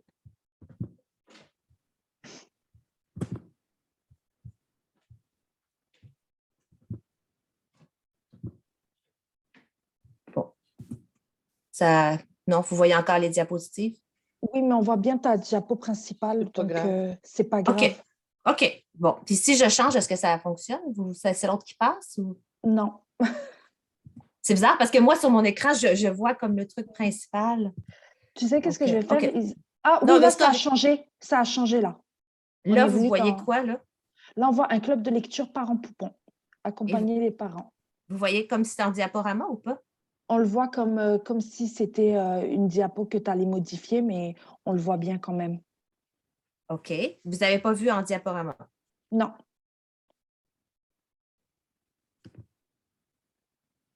Là, ça ne marche pas plus. OK. Est-ce que tu veux que je partage le PDF? Bon. Là, vous voyez comme si j'allais le modifier, c'est correct? Oui. Je changerai moi. OK, c'est bon. Je vais y aller comme ça. C'est OK. juste si tu changes de diapo, essaie de changer de diapo Ouais, juste ouais. pour voir qu'on peut. Ah oui, c'est parfait. C'est parfait. Ça marche comme bon. ça? Oui, oui, ça marche. OK. Alors, bon, désolée pour le cafouillage. Je ne suis pas une grande experte de tout ça. Puis contrairement à ce que Amel a dit tout à l'heure, je suis loin d'être une experte en élé, là, vraiment pas. Je suis juste une simple bibliothécaire qui a fait un projet avec toute son envie de le faire, mais avec aucune expertise en la matière. Puis ça a plu, donc on a continué. Voilà, donc je vous donne un petit mot sur moi. En fait, comment je me suis rendue là? Ben, je suis arrivée à la Ville de Montréal comme bibliothécaire jeunesse en 2005, tout de suite après ma maîtrise. Je n'ai pas vraiment d'autres expériences comme bibliothécaire, à part avoir été bibliothécaire jeunesse. Je suis arrivée à la bibliothèque interculturelle dans Côte-des-Neiges avant qu'elle ouvre. Donc, une bibliothèque qui allait ouvrir 2 mois après mon arrivée.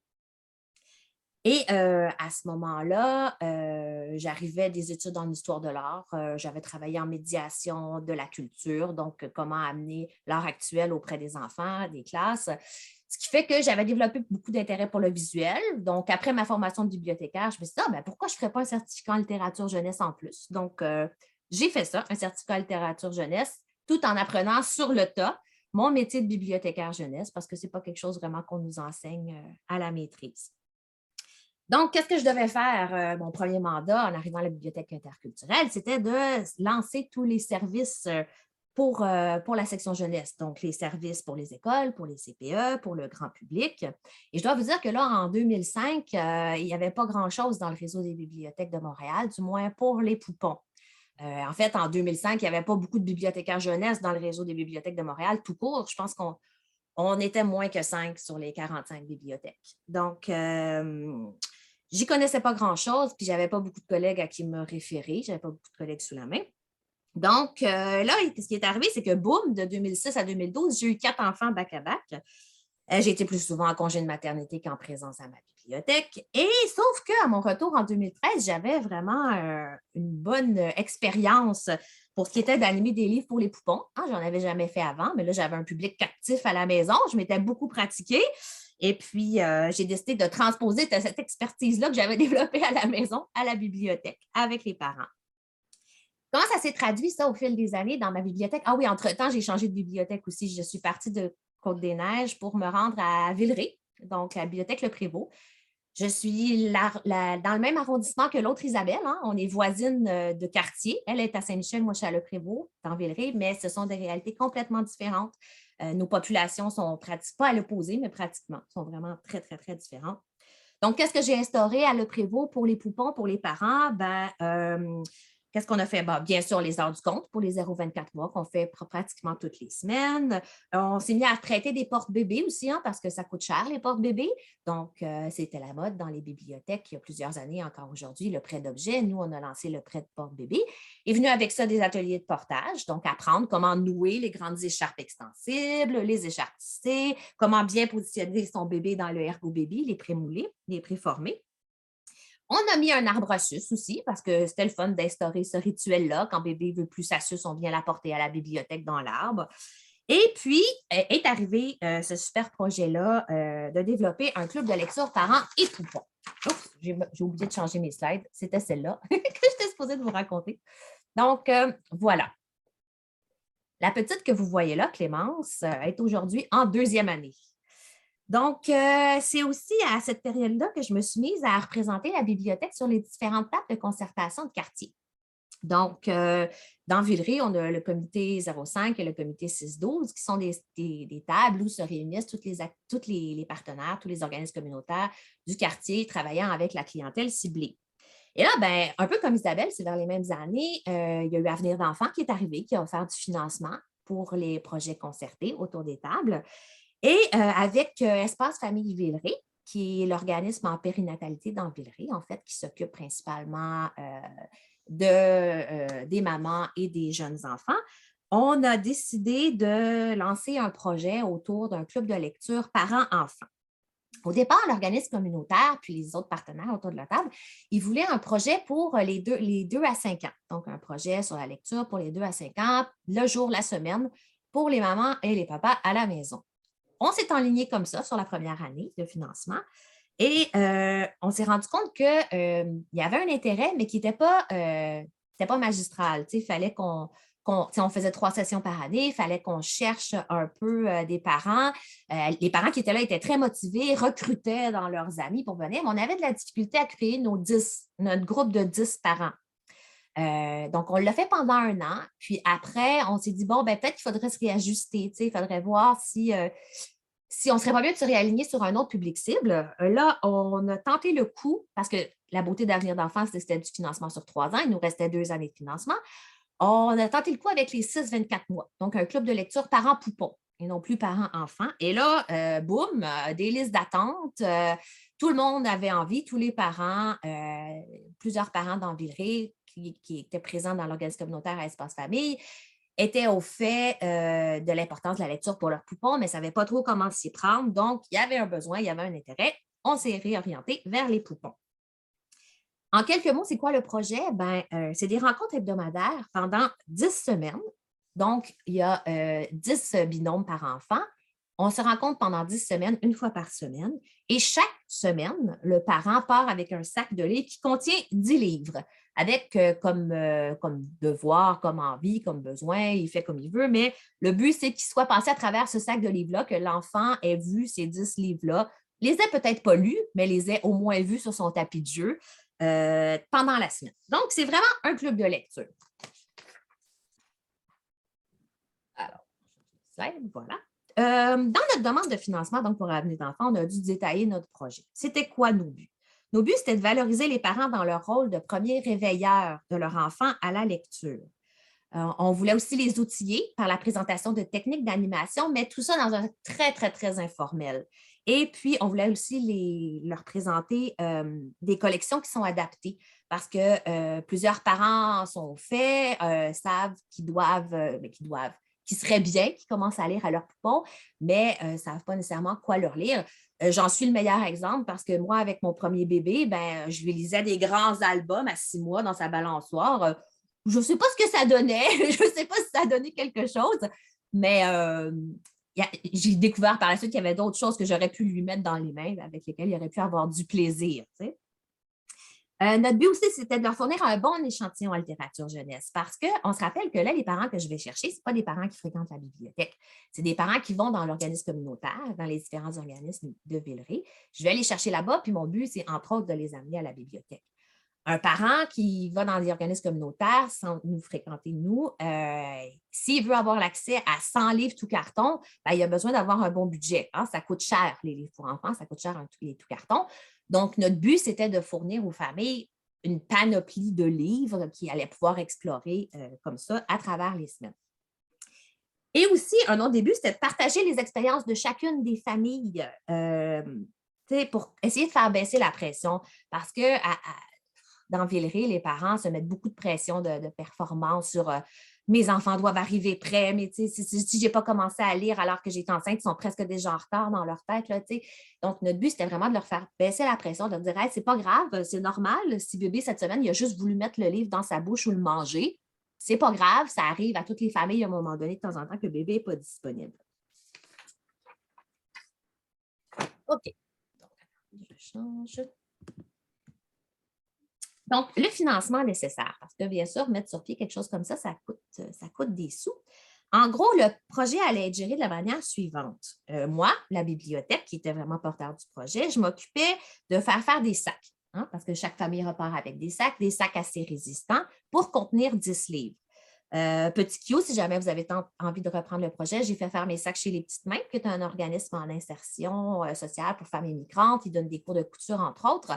Donc, c'est eux qui ont fait mes sacs. C'était assez abordable et c'était une bonne qualité de sac. Vous avez une photo un peu plus loin que je vais vous montrer. Donc, ma mission, c'était de m'occuper des sacs, l'extérieur et le contenu aussi. Donc, commander, choisir, acheter les 100 livres, les répartir dans chacun des 10 sacs. Une autre petite information, si vous avez envie de vous lancer là-dedans, moi, j'ai toujours fait affaire avec la librairie Monet. Hein? Je n'ai pas de rabais, j'ai l'air de leur faire la promotion, mais c'est une librairie où est-ce qu'il y a vraiment des libraires passionnés en jeunesse qui peuvent vraiment nous aider, particulièrement si vous y connaissez pas trop, ben, eux, ils vont vraiment être capables de vous enligner, de vous faire des suggestions selon quel type de livre vous voulez. Ils ont un bon volume aussi. Souvent, les petites librairies de quartier, ils ont une tablette ou deux de tout carton. Ben, eux, ils ont plutôt comme 2-3 rayonnages, là, ce qui est un petit peu plus intéressant pour votre choix. Et aussi, si vous êtes un organisme communautaire ou si vous êtes une bibliothèque, mais que ce n'est pas un budget de votre bibliothèque, que c'est un budget externe, ben, vous avez droit à un rabais. Il faut demander au directeur. Nous, il nous donnait 10 de rabais en tant qu'organisme communautaire sur nos projets. Donc, ça peut être intéressant. Ça, c'est ma portion à moi.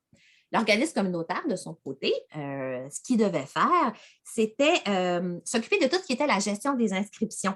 Donc, faire le recrutement parmi ses membres, la publicité. Bien sûr, j'en faisais un peu sur ma page Facebook aussi, mais c'était surtout ceux qui n'étaient pas à la bibliothèque qu'on essayait d'aller chercher. Donc, eux s'occupaient de toute cette gestion-là. C'est eux qui créaient, via leur logiciel d'inscription, la liste de participants. C'est eux qui s'occupaient des rappels aussi, qui géraient la liste d'attente. Voilà, c'est eux qui me fournissaient la liste de participants là, quelques jours avant que commence la session d'activité. Donc, dans notre demande de financement, comme c'était moi, la bibliothécaire, qui s'occupait de tout ce qui était animation, il n'y avait pas de montant qui était demandé en financement pour l'animation. Ça fait partie de mon rôle à la bibliothèque. Et on demandait une petite portion de financement pour tout ce qui était la gestion des inscriptions là, par l'organisme communautaire. Alors, c'est quoi la différence entre un atelier d'éveil à la lecture, comme on peut en faire sporadiquement à la bibliothèque ou dans un organisme, puis un club de lecture parents-poupons? Eh bien, en gros, c'est qu'on vise la fidélisation du parent. on vise à ce que le parent soit en mesure de poursuivre à la maison ce qui a été commencé dans les différentes réunions. On lui donne des exemples, des trucs, mais aussi beaucoup de livres pour tester à la maison ce qui plaît ou ce qui plaît moins à bébé, puis ce qui plaît ou ce qui plaît moins à lui. Et en plus de lui faire découvrir sa bibliothèque de quartier. Parce que oui, en fait, mon partenariat avec l'organisme visait à amener les jeunes parents à découvrir les ressources de leur bibliothèque. C'est comme ça que la première moitié de notre série se déroulait dans l'organisme communautaire. Donc, les 5 premières rencontres, je me rendais à Espace Famille Villeray dans un local qui était juste aménagé pour moi, un local vide. Et puis, on faisait les rencontres là-bas. Et à partir de la 6e rencontre, eh bien là, on se déplace, tout le groupe se déplace à la bibliothèque. Et on fait ces réunions-là en dehors des heures d'ouverture de la bibliothèque, hein, pendant que la bibliothèque est fermée. Comme ça, les parents n'ont pas l'impression que bébé va déranger s'il crie. Ils peuvent explorer l'espace jeunesse à leur rythme, se familiariser. Et rendu à la 6e rencontre, le groupe de parents se connaît entre eux. Donc, une maman peut aider l'autre maman, l'autre enfant, pendant que maman fait la carte de bibliothèque sans problème, s'il le désire. Tout est mis en place pour que la visite dans la bibliothèque se passe dans la douceur, dans la bienveillance, dans l'accueil. Parce que si tout se passe bien pendant ces périodes d'accueil-là, en dehors des heures d'ouverture, eh bien, les parents ils vont être plus à l'aise de venir une fois que c'est ouvert. Parce que, là, je vais vous montrer la prochaine diapositive. Ça ici, si ça se passe pendant notre première visite de bibliothèque avec un bébé qui hurle sa vie devant tout le monde, on est d'accord que ce n'est pas le premier contact idéal entre le jeune parent, son bébé et la bibliothèque. Je pense pas qu'un parent va être très à l'aise de faire une carte de bibliothèque à son enfant, qu'on prenne le temps de lui remettre son sac de naissance un livre, qu'on lui explique toutes les activités qu'on fait pour lui, s'il y a un bébé en larmes sur lui pendant qu'on essaie de faire tout ça. Quand le parent a eu un premier contact rassurant dans une bibliothèque qui était ouverte juste pour lui, eh bien, il est plus à l'aise, même si bébé fait des siennes comme ça. Et en passant, juste vous dire, quand ça arrive, ça, à la bibliothèque, okay? Parce que ça arrive, c'est normal, ben, qu'un bébé soit en panique, hurle sa vie, que le parent, on le sent un petit peu nerveux ici, ben, moi, je tiens à rassurer tout le monde que, autant moi que le personnel avec qui je travaille, on est beaucoup plus empathique, on est beaucoup plus mal pour le parent qui doit gérer cette crise-là que par nous qui sommes dérangés, qui ne sommes pas tant dérangés par la crise parce que tout parent sait que s'il n'y a pas une crise à gérer, il ne l'entend même pas. Et puis, quand les autres usagers, on s'en fout un peu que les autres usagers entendent un enfant hurler, ça fait partie de la vie. Donc, j'essaie d'aller rassurer le parent quand ça arrive, d'aller l'aider s'il peut. Puis le personnel de mon équipe, avec les années, a développé cette approche-là aussi. Parce qu'un parent qui quitte une bibliothèque comme ça, stressé, avec parents qui hurlent, qui a l'impression d'avoir été jugé, qui a l'impression d'avoir été regardé de travers par du personnel qui font eh bien, c'est un parent qu'on perd. Malheureusement, c'est un parent qui ne reviendra pas à la bibliothèque. Puis là-dessus, je peux vous raconter une expérience personnelle. C'est arrivé à mon conjoint, qu'il était dans une autre bibliothèque, pas la mienne, pendant que je travaillais dans la mienne. Il était là avec 3 de nos enfants qui avaient en ce moment-là entre 1 et 5 ans, 1 et 4 ans. Et puis, il y en a un qui a fait une crise comme ça. Mon chum est seul avec les enfants, donc il prend le temps de les rhabiller, c'est l'hiver pour sortir. Et un employé de bibliothèque l'a carrément escorté jusqu'à la sortie en lui disant de faire ça le plus rapidement possible.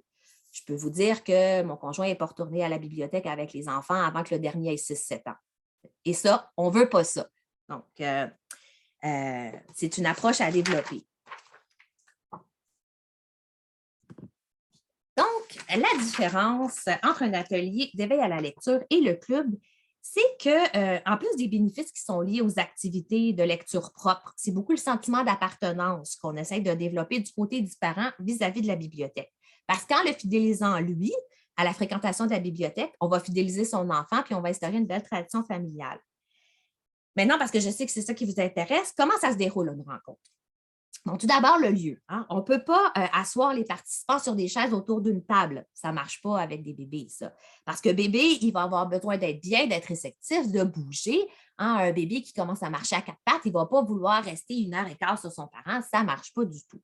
Donc, personnellement, ce que je faisais, je mets des tapis partout par terre. On s'assoit en cercle. Les bébés sont sur les parents ou sont au milieu du cercle à gambader, à se promener un tout. Le cercle de parents protecteurs autour les empêche d'aller trop loin.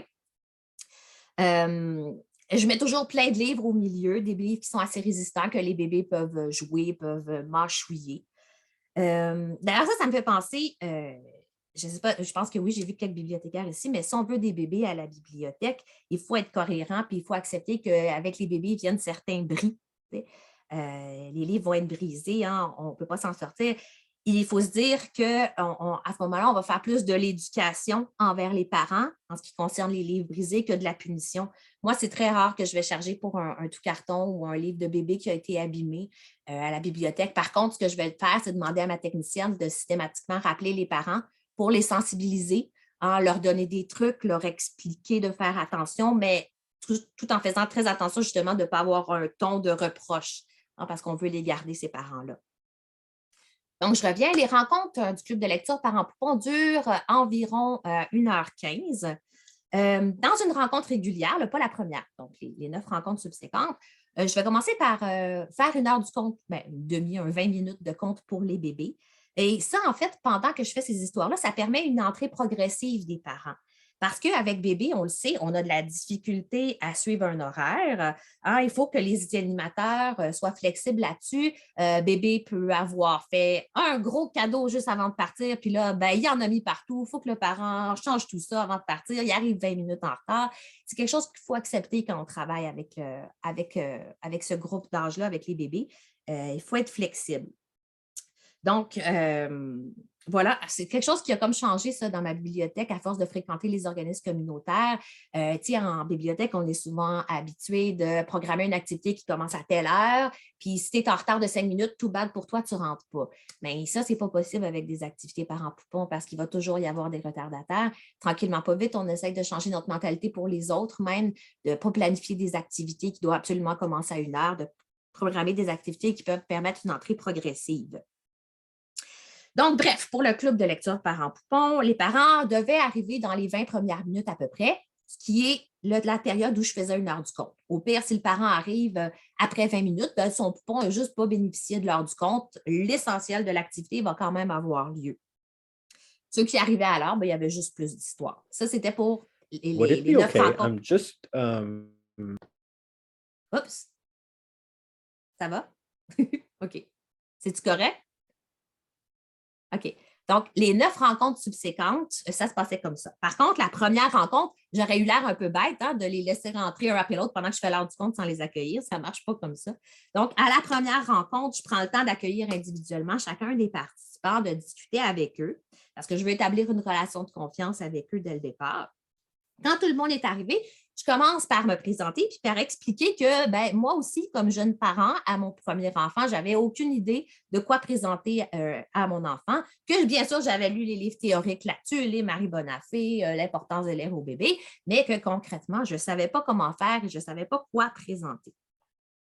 Et ensuite, je vais leur expliquer lors de la première rencontre un peu comment se développe le langage via la lecture.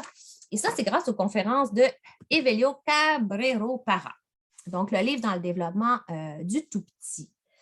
Lui, ce qu'il nous apprend, Evelio Cabrero Parra, et là, je dois vous dire que moi, la population qui vient en Villeray est une population souvent beaucoup plus éduquée d'un milieu socio-culturel socio-économique assez élevé. Donc, ils ont envie de ces connaissances-là un peu plus théoriques, ce qui n'est peut-être pas nécessairement le cas dans votre milieu. Moi, ils sont assez aisés, les parents de Villeray. Donc, je leur explique que la voix humaine s'inscrit dans la psyché à partir du 4e mois de gestation. Ce qui veut dire que bébé fait des opérations mentales déjà alors qu'il grandit dans le ventre de maman. La preuve de ça, c'est que tout bébé qui naît est capable de reconnaître la voix du parent, la voix de la maman. Il est capable de la distinguer, la voix de sa maman, à travers une panoplie de bruits et même à travers d'autres voix. Ça, c'est parce que il a enregistré ça déjà pendant qu'il était en train de grandir, cette voix-là. Et les 3 premiers mois de sa vie, bébé, il va continuer à enregistrer de l'information par rapport à la voix. Hein? Et c'est vers le 4e mois qu'il va commencer à babiller, là, bababa, tatata, la la la. Et ça, c'est possible parce qu'il a entendu des voix. Hein? Il a enregistré l'information qui sont en rapport avec la voix, puis il va les réutiliser, ces informations-là. Dans cet acte-là, les spécialistes voient déjà un acte de lecture, donc reconnaître une voix, et d'écriture, utiliser la sienne pour babiller, pour communiquer. Le babillage, il va contenir de l'information que l'enfant a appris. Les syllabes sont longues, sont courtes, sont ouvertes, sont fermées. C'est comme une forme de musique. Puis à cet âge-là, vers 3 mois, les bébés, ils adorent tout ce qui est rythmique. Hein? Dans chaque langue, il y a des berceuses, il y a des comptines. Et puis les berceuses puis les comptines, c'est des histoires qui vont aider bébés à construire leur voix, en tentant de les imiter, à s'approprier la langue.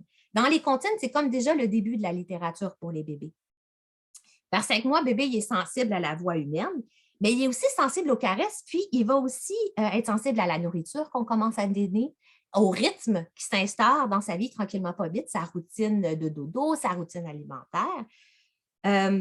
Donc, à ce moment-là, vers les 5 mois, le bébé va aussi découvrir la présence de l'autre symbolique qui va apparaître dans son esprit. Bébé, il est capable de synthétiser toutes ces informations-là pour faire naître l'autre dans sa pensée. Quand il pleure, quand il crie, ce n'est pas juste parce qu'il est inconfortable, tranquillement pas vite, il pleure, il crie pour appeler l'autre, pour lui demander de répondre à son besoin. Et c'est là que le besoin de communiquer avec l'autre va être important pour bébé. C'est là que le langage va émerger vraiment. C'est aussi vers ces moments-là que bébé va commencer à se tenir un peu plus droit. La tête se tient déjà tout seul. Le corps s'assoit. On commence tranquillement pas vite vers 5, 6, 7 mois à s'asseoir. Et à ce moment-là, le regard conjoint va être développé. Hein, les premiers mois de la vie avec bébé, on l'a en face de doigt, blablabla, on chante, on lui parle. Hein, il apprend la mimique faciale, il apprend comment placer sa bouche pour faire les sons.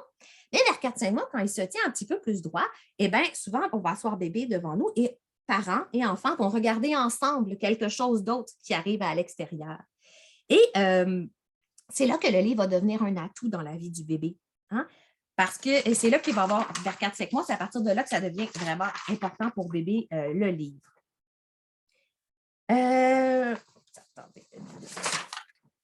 Donc, à partir de 4, 5, 6 mois, bébé va comprendre que un objet qui représente des choses que bébé, il va comprendre que le livre devient un objet qui représente des choses qu'il va retrouver dans le réel. Hein? Que bébé, il va comprendre que les sons sortent de la bouche des gens. Les sons qui sortent correspondent à un objet qui existe dans la vie et correspondent à un objet qui existe dans les livres. Il est capable de reconnaître dans les livres toutes les choses qu'il voit dans la vie de tous les jours, puis les choses qui correspondent à des sons. Donc, les mots de la vie de tous les jours sont employés dans la lecture, dans le livre. Puis à force d'entendre des textes variés, il va comprendre qu'il y a aussi un sens dans ces différents textes-là. Donc, quelque chose qui existe dans les livres existe dans la vie de tous les jours et un son y est attaché. Quelque chose qui existe dans l'esprit existe aussi dans les livres. De 6 à 18 mois, bébé va absorber tout ça, il va bâtir sa psyché, il va se mettre à pointer les objets, à les nommer dans les livres, dans la vraie vie. Et ensuite, bébé, hein, on le sait comment c'est magnifique en 18 mois, 2 ans, si tout va bien, le langage émerge et c'est extraordinaire. Donc là, j'arrête à ma première rencontre, j'arrête ça ici. Ça me fait plaisir de répondre aux parents. Bien sûr, les parents n'ont peut-être pas été attentifs à tout ce que j'ai dit. Ils ont capté des mots parce qu'ils devaient s'occuper de bébé en même temps. Mais on a déjà instauré ça et souvent, ils vont me reposer des questions dans les semaines suivantes par rapport à ce que j'ai essayé de leur dire à la première rencontre, où ils vont faire des liens. Donc, c'est notre première rencontre. On a terminé d'expliquer comment le langage, comment les livres peuvent aider à le développer. Là, chacun autour de la table, chacun autour du tapis plutôt, va se présenter et expliquer qu'est-ce qu'ils attendent de notre club. Attendez. Je change de truc. Voilà. Donc, je leur explique le déroulement de chacune des rencontres, le sac de livres qu'ils vont devoir rapporter à la maison avec comme mission de le lire à chaque semaine, de passer à travers le sac. Je les préviens que certains livres qui sont fragiles, qu'il est préférable de ne pas nécessairement les laisser au bébé en tout temps, mais que d'autres peuvent très certainement être laissés sur le tapis de jeu sans problème. On explore ensemble le contenu des sacs. Je leur présente les différents types de livres qu'ils vont trouver de semaine en semaine dans leur sac. Puis, on fait la distribution et les parents explorent les livres avec bébé. Quand il reste du temps à la première rencontre, je leur fais une mini heure du compte en leur disant que c'est comme ça que je vais commencer chacune des prochaines rencontres, que s'ils arrivent à l'heure prévue, on fait une heure du compte, mais qu'ils ont 20 à 30 minutes pour arriver sans problème. Donc, ensuite, chaque semaine, je vais essayer. Ensuite, chaque semaine, on commence comme ça. On fait l'heure du compte. Je présente une collection ou un type de livre qui peut être intéressant. Donc, une collection, moi, j'aime beaucoup les livres contines chez Casterman. Je les trouve très beaux, visuellement intéressants. Ça peut être leur présenter des documentaires. Ça peut être vraiment, chaque semaine, je leur présente mes coups de cœur en livres. Chaque semaine, une collection différente. Puis ensuite, je vais commencer l'activité à proprement parler, où est-ce que je vais faire une comptine d'introduction, moi aussi. Ma comptine d'introduction est très facile. C'est une comptine de présentation parce qu'on veut s'habituer à entendre les noms des bébés. Donc, c'est quelque chose comme « J'ai un nom, un prénom, 2 yeux, un nez, un menton. Dis-moi vite ton prénom. On continue la chanson. Je m'appelle Isabelle. Dis-moi comment tu t'appelles. » Là, la maman ou le papa va répondre « Je m'appelle Agathe. » Et là, tous les parents vont répondre « Bonjour Agathe. » Et là, on passe comme ça pour chacun des parents et chacun des enfants pour se mettre à l'aise. Ah, j'ai oublié de vous dire aussi que chaque semaine, j'amène un feuillet qu'on a fait à la bibliothèque. J'ai un exemple ici. Donc, il date celui-là, par exemple. Un petit feuillet que je vais remettre aux parents où est-ce qu'il va y avoir d'un côté, c'est comme un feuillet qu'il faut imaginer plié comme ça. Là. Donc, on a la page de présentation de la bibliothèque et à la 4e, en fait, ce sont tous les services qu'on offre à la bibliothèque pour les parents. Dans les 2 pages du centre, on va avoir des livres à lire, les albums pour lire avec les enfants et des lectures pour les parents sur la thématique. Donc, je vais avoir des thématiques comme la colère, l'arrêt de la suce, la propreté, la fratrie. Et chaque semaine, je vais leur donner un petit feuillet différent comme ça, qu'ils vont pouvoir explorer, qu'ils vont pouvoir garder pour plus tard si leur enfant est loin d'être rendu là. Et juste petit fait pour les lectures qu'on donne pour les parents, j'essaie le plus possible d'inclure des éditions québécoises parce que les réalités familiales et les gestions sont vraiment différentes. Un livre traduit, un livre français, des fois, les façons de faire sont pas comme on fait ici un peu. Donc, j'essaie le plus possible de prendre des éditions québécoises. Les éditions de Sainte-Justine sont vraiment extraordinaires pour ça. Voilà. Donc, Oui, qu'est-ce que je disais d'autre? Je suis allée trop vite. Ensuite, on fait le tour des tapis, le tour de tapis. Donc, le tour de tapis, chaque parent va nous dire comment ça s'est passé cette semaine de lecture avec son enfant. Et là, on voit que les bons, les mauvais coups, le bébé a été malade cette semaine, il n'était pas du tout réceptif. Au contraire, cette semaine, il n'arrêtait pas de me pointer, il y avait un livre préféré, j'ai passé la semaine à lire le même si je voulais en lire d'autres. Donc, les parents vont échanger comme ça, puis ils vont découvrir que, bon, ben, ils ne sont pas les seuls, que ça ne fonctionne pas toujours, que des fois ça marche, des fois ça ne marche pas. Si un parent est à l'aise aussi, on lui offre de faire la lecture à l'ensemble du groupe. Et au début, je me disais, oh, ils vont tous être gênés, mais pas du tout. Les parents sont vraiment game, ils se lancent dans le bain, puis ils racontent les histoires. Puis en voyant la façon de faire des autres parents, les parents se développent des trucs comme ça pour pas que ce soit justement la conteuse spectacle du début qui soit la seule référence parce que tout le monde lit à sa façon. Puis c'est le fun de voir d'autres parents comment ils le font. À la fin de la rencontre, on échange les sacs et les parents repartent avec 10 nouveaux livres avec comme mission de les lire à la maison avec bébé. Voilà, donc là, je vais vous montrer justement, les voici mes sacs que j'ai fait faire chez les petites mains. Donc, le logo du comité 05 a changé depuis, mais on est en 2014, donc je n'ai pas refait faire les sacs pour ça. Ensuite, le contenu des sacs. Que contient mes sacs? Chaque sac va contenir, là, vous voyez, la feuille plastifiée en bas qui a été abondamment mâchouillée par bébé. Hein, celle-là est toute racornée. Eh bien, c'est la feuille qui explique les 10 livres qu'on retrouve dans le sac. Et elles sont classées par type. Je ne sais pas si vous voyez, c'est tout petit, là. Donc, chaque sac va contenir 10 livres. On essaye de mettre un livre en tissu le plus possible. Ici, je n'ai pas de livre en tissu dans ce sac-là, mais j'ai Martin. Je ne sais pas si vous voyez Martin, qui est une marionnette, la main qui est un des sacs préférés des enfants à cause de la marionnette. On va mettre un livre sonore, donc on va montrer aux parents comment amener le petit doigt pour appuyer sur la pastille. Là, ici, j'ai Petit ours brun qui est en livre sonore, puis les animaux sauvages. Je mets aussi un livre en noir et 3 petits points, parce que vous le savez, les bébés tout jeunes, les petits bébés, ben, ils voient bien par contraste. Hein, c'est ce qu'ils appellent le plus, donc c'est ce qu'ils arrivent à distinguer le mieux. Donc, les livres à fort contraste en noir et blanc, en noir et rouge ici sont très intéressants pour eux. Donc, il y en a tout le temps un dans mon sac. Je mets des livres à chanter. Ici, c'est Sur le tutu, chapeau pointu. Et là, on dit aux parents, écoutez, si vous ne connaissez pas l'air de la chanson, YouTube est une ressource formidable pour ça. Tapez n'importe quel contenu dans YouTube et vous allez avoir quelqu'un qui vous la chante. Ensuite, vous allez pouvoir vous lancer avec bébé. Je mets des livres à toucher aussi. Là, ici, vous voyez mon Imagidou, c'est un livre à toucher, un livre texturé. Je mets des livres pop-up ou des livres à tourner ou des livres avec des tirettes. Ici, c'est Debout tout le monde, qui est un livre avec des flaps à ouvrir. Je vais mettre des imagiers chiffriers ou documentaires. Là, ici, il y en a quelques-uns qui sont des documentaires, Les animaux sauvages, entre autres. On met des livres pour rigoler, des histoires. Hein? Bonjour pompier, Le canard qui n'avait pas peur de l'eau. Ce sont des courts récits punchy, rigolos. Et je mets toujours aussi un livre que j'appelle à lire coller-coller. Ici, c'est Je suis capable de Caillou.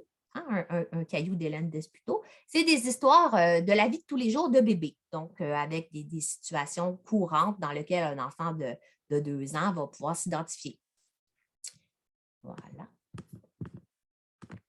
Donc, le bilan, en fait, le club de lecture Parents Poupons, malheureusement, à cause de la pandémie, on est en pause parce que c'est moi qui les anime, le club de lecture Parents Poupons, et je trouvais ça vraiment difficile d'aller animer avec un masque dans mon visage parce que c'est des bébés.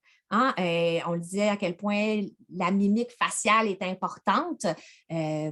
Donc, moi, animer avec un masque, j'avais de la difficulté à voir ça. Puis aussi, c'est un truc, on est souvent proche de bébés. Je vais vers les enfants pour leur montrer les livres, pour montrer aux parents comment prendre la petite main pour aller toucher, pour aller tourner le livre. Je ne pouvais pas faire ça à cause de la distanciation qui était imposée, même avec le masque. Pendant une longue période, fallait se tenir à 2 mètres, là, même dans les bibliothèques. Donc, on est en pause, malheureusement, mais j'ai bon espoir que pour l'automne 2022, on puisse repartir ce projet-là. Sinon, on va trouver une formule. Là, j'ai trop envie de recommencer. Donc, à retenir pour mon bilan, qu'il faut savoir s'adapter à nos familles, hein. Dans mon quartier, les mamans retournent sur le marché du travail et les papas retournent sur le marché du travail après leur congé d'1 an. Donc, ça ne fonctionnait pas pour nous, un club de lecture 2-5 ans. Possiblement que dans un autre quartier où les parents sont beaucoup plus à la maison, les mamans, peut-être que ça fonctionnerait avec des plus grands. Pour nous, ça ne marchait pas. Donc, il faut rester flexible, il faut savoir s'adapter. Et aussi, 10 rencontres, ça ne fonctionnait pas toujours dans notre calendrier ou dans le calendrier de l'organisme communautaire. Donc, il est arrivé des fois où est-ce qu'on faisait des périodes de 6 rencontres uniquement. Et puis, donc, pendant ces 6 rencontres-là, on pouvait en faire 2 par session. Donc, ça aidait à avoir le plus de parents possible, là, à vider nos listes d'attente. On pouvait en faire plus de moins de rencontres aussi. Qu'est-ce que je pourrais vous dire d'autre dans le bilan? Le nombre de familles peut être modifié. Nous, on fonctionnait avec 10 familles. Hein, on partait un groupe de 10 familles. Et ce qu'il faut savoir, mais vous le savez probablement déjà tous en travaillant avec les jeunes familles, bébé, il peut ce matin-là être malade et ils ne vont pas se présenter. Maman ou papa peut ne pas avoir dormi de la nuit parce que bébé fait ses dents. Donc, il y a quand même un taux d'absentéisme avec lequel il faut vivre. Moi, des groupes de 10 parents, en général, on était autour de 6-7 qui se présentaient à chacune des réunions. Ce n'était pas les 6-7 même. Là, il y avait toujours, si c'est jamais arrivé, peut-être que c'est arrivé une fois un parent qui a assisté aux 10 rencontres là, parce que il peut avoir un rendez-vous chez le médecin, il peut avoir plein de choses. Donc, il faut rester flexible et il faut vivre avec ça quand on travaille avec cette clientèle-là. Et puis, si on va au-delà du bilan de l'organisation du club comme tel, le partenariat avec les organismes communautaires, nous, ce qu'elle nous a apporté à notre culture organisationnelle, c'est vraiment de réfléchir sur nos pratiques d'accueil vis-à-vis des familles en bibliothèque. Ça nous a amené à adapter plusieurs de nos services aux besoins des familles et non à nos envies comme personnel de bibliothèque. Les familles qui ont participé au club ont souvent participé à plus d'une session. Donc, c'est arrivé parce que comme on a eu du budget sur 2 ans pour les 6-24 mois, j'ai acheté énormément de sacs, ce qui fait qu'une même famille peut participer à 2-3 sessions sans rencontrer les mêmes livres. Et là, on pouvait avoir jusqu'à 200-300 livres qui a pu eux entre leurs mains. Et plusieurs familles aussi ont participé plusieurs fois en nombre d'années. Donc, le grand frère est venu avec le parent, puis après, la petite sœur est arrivée, puis là, papa et maman se sont réinscrits. Donc, ça a fait que ça a créé vraiment des familles fidèles à la bibliothèque. Et maintenant, les premiers que j'ai vus, je les vois, ils sont à l'école et puis ils continuent de venir choisir leur bande dessinée avec leurs parents là, à toutes les fins de semaine. Donc, voilà, c'est ce qui fait le tour de ma présentation. Merci beaucoup, Isabelle. Tu vas pouvoir arrêter le partage. Donc, je vous rappelle, si jamais vous avez des questions, j'ai vu qu'il y a une question dans le chat. Myriam va pouvoir la poser, mais juste pour petit rappel, vous pouvez utiliser le mode réaction en bas pour lever votre main si jamais vous avez une question ou la poser dans le chat. Fait que je vais laisser Myriam lire la question dans le chat. Parfait. On a Eliane qui nous mentionne qu'elle fait des heures du compte avec les 3 à 5 ans. Puis elle trouve la comptine pour connaître les noms, qui pourrait dans ce cas-ci être le nom des enfants, super intéressante. Puis elle se demandait, est-ce qu'on peut la trouver sur YouTube? Je pense pas parce que je l'ai comme adaptée de comptine française. Elle n'existe pas comme telle. Il va falloir créer une vidéo. Ça y est, et voilà. Est-ce qu'il y a d'autres questions? J'ai rien d'autre pour l'instant dans le chat. J'avais eu un commentaire de la part de Marie-Christine qui disait qu'elle était vraiment heureuse d'entendre Evilio Cabrero Pareras. J'espère que j'ai bien prononcé. Donc, elle disait qu'elle était bien heureuse d'entendre tout ça. Mais sinon, voilà, je n'ai pas d'autre. Attendez, il y a quelque chose qui apparaît. Une animatrice d'heure du compte l'utilisant aussi, donc il doit avoir une variante disponible sur YouTube. Il y a peut-être une variante. Donc, cherchez, c'est ça, oui. N'abandonnez pas, cherchez. Oui, si je me rappelle bien, là, il y avait comme une maternelle en France qui utilisait quelque chose qui ressemblait beaucoup à ça. Là. Bon, ben voilà, il y a matière à recherche. Et on a une question de la part de Julie. Julie, si tu veux activer ton micro, je te laisse la parole. Je veux. Allô, Isabelle? Salut! Je voulais savoir, dans le fond, qu'est-ce que tu faisais pour les sacs de livres? Est-ce que ceux qui ne venaient pas, ils ne rapportaient pas leurs sacs de livres? Comment tu gérais ça? T'en avais-tu un en surplus? Ou... En fait, j'en ai beaucoup. Tu sais, j'en ai plus que le nombre que j'ai besoin pour chacune des sessions parce que, comme je disais, c'est un financement qui est revenu, qui était récurrent. Donc, tu sais, C'est comme la première année, mettons. ben, j'en ai pas manqué. J'en avais déjà acheté plus que ce qui était. Et je suis super chanceuse. C'est jamais arrivé qu'une famille ne me ramène pas un sac. Mm. Tu sais, j'en avais un petit peu plus comme ça. Si une famille ne revenait pas une semaine, Ouais, c'est ça. là, je pouvais faire la rotation parce que j'en avais en backup. Mais à la fin d'une session, en fait, c'est jamais arrivé qu'une famille ne me ramène pas son sac. Mm. J'ai été chanceuse, je pense. Mais tu Puis, sais, c'est déjà arrivé, admettons qu'un livre soit resté sous la pluie. Ben là, je ne le charge pas à la famille. Là, j'ai un budget, je le remplace avec mes propres fonds. Puis je me demandais, dans le fond, y aurait-tu possibilité, t'aurais-tu pensé prendre les livres de la bibliothèque ou c'était trop compliqué? Parce que présentement, si je voulais le faire, j'ai pas 1200 $, mettons. Fait que je prendrais les livres de la bibliothèque, mais quel enjeu tu vois?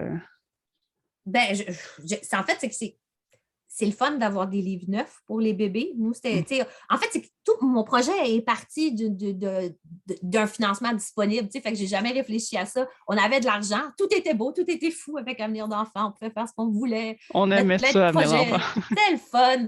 Fait que je me suis pas posé la question. J'imagine que tu pourrais le faire. On désinfecte les livres là, avant. C'est comme des livres neufs. Hein. Bon, ben, excellent. Sinon, on avait également Maryse qui avait une question. Donc, Maryse, je te laisse la parole. C'est pas une question, c'est une publicité pour le site La Fabrique des petits lecteurs. S'il y en a qui sont intéressés à entendre la conférence du professeur Carrera, elle est dans les ressources disponibles sur le site La Fabrique des petits lecteurs. Alors, je vais aller vous la mettre dans le chat. Ma plug est faite. La plug est faite. Excellent. Est-ce qu'il y avait quelqu'un d'autre qui voulait peut-être poser une petite dernière question? Il y avait un commentaire dans le chat. Oui, on a Marie-Christine qui a dit que c'était très intéressant, Isabelle, surtout de partir des programmes communautaires pour aller vers la bibliothèque. Oui, parce qu'en fait, on parlait avec Isabelle Tremblay tout à l'heure du problème d'aller chercher pour les organismes communautaires, d'aller chercher des familles non utilisatrices de leurs services. C'est la même chose que nous, on vit en bibliothèque. Comment aller chercher des familles qui ne sont pas utilisatrices de la bibliothèque? Pour nous, une des réponses, c'est d'aller vers vos organismes communautaires. Je n'ai pas la réponse pour vous, par contre. Merci beaucoup, Isabelle. Et moi, je voulais juste rajouter pour ceux qui, en fait, pour les organismes communautaires, si jamais vous n'avez pas le financement pour les livres, vous pouvez toujours vous tourner vers les bibliothèques parce que les bibliothèques offrent des dépôts de livres. Donc, c'était juste pour information. Si jamais vous dites oui, mais moi, je n'ai pas tout cet argent-là pour pouvoir faire ça, pour pouvoir acheter tous ces livres-là, eh bien, votre bibliothèque de quartier est votre ressource, en fait. Donc je vous invite à vous tourner vers votre bibliothèque de quartier pour aller chercher des livres. Merci beaucoup à Isabelle Jameson et Isabelle Tremblay pour leur superbe conférence. C'était très intéressant, beaucoup d'outils, franchement, merci vraiment beaucoup. Je voudrais aussi remercier Myriam qui a été une très bonne modératrice et qui a bien pris non seulement les questions, mais qui a bien mis aussi les liens comme il fallait dans le chat. Ça fait plaisir. Puis, est-ce que j'ai vu une main levée de la part d'Audrey? Je ne sais pas. Est-ce que quelqu'un a levé la main? Juste sur un coin de l'œil, comme ça. C'était un petit applaudissement. Écoute, j'essaie de mettre les choses dans le chat en même temps. Je me suis dit, j'ai peut-être manqué quelque chose, juste comme ça finissait. Donc, je voulais juste vous informer aussi que vous allez recevoir, bien sûr, comme un petit dossier documentaire où est-ce que vous aurez les présentations de Isabelle Jameson et Isabelle Tremblay. Et aussi, vous aurez une petite évaluation. On vous invite à la remplir parce que c'est vos évaluations qui nous permettent d'améliorer les ateliers et de vous offrir aussi des sujets qui vous intéressent. Donc, je vous invite à remplir l'évaluation. C'est un outil qui est très pratique pour nous. Je vous enverrai aussi un courriel avec le document d'animation d'Isabelle Tremblay, si ça marche toujours avec ça, Isabelle. Et je vous rappelle de ne pas le diffuser. C'est un outil pour vous. Donc, d'essayer de le garder le plus possible, entre vos mains, si je peux me permettre de le dire. Je vous invite aussi à vous inscrire à l'infolettre de la fabrique. Donc, est-ce que tu peux mettre le lien, Myriam? Comme ça, je vais vous Absolument. expliquer. Ben oui, tout Donc, à fait. vous pouvez simplement sélectionner la fabrique des petits lecteurs. Vous allez voir, il y a plusieurs cases à sélectionner. Sélectionnez la fabrique des petits lecteurs. Qu'est-ce que ça vous donne? Ben, ça vous permet d'être mis au courant de qu'est-ce qui est posté sur la fabrique, des ateliers qui s'en viennent. En juin, on a une grande rencontre ELE qui s'en vient. Les informations seront bien sûr mises aussi dans l'infolettre. Donc, pour pouvoir rester le plus au courant possible au niveau de ce qui se fait en ELE, on vous encourage fortement à vous inscrire. Et je vous remercie à tous et à toutes de vous être joints à nous. On espère vraiment que vous avez aimé l'atelier, que c'est des sujets qui vous ont intéressé et que surtout vous ressortez là en vous sentant un petit peu plus outillés par rapport à comment accompagner les parents en ELE. Donc, merci à tous et à toutes. Donc, merci beaucoup. Oui, je suis contente de savoir que vous avez trouvé ça très enrichissant. Donc, merci vraiment beaucoup. Puis, je vous souhaite bonne continuation et on vous tiendra au courant pour différents ateliers encore de la fabrique. Merci beaucoup.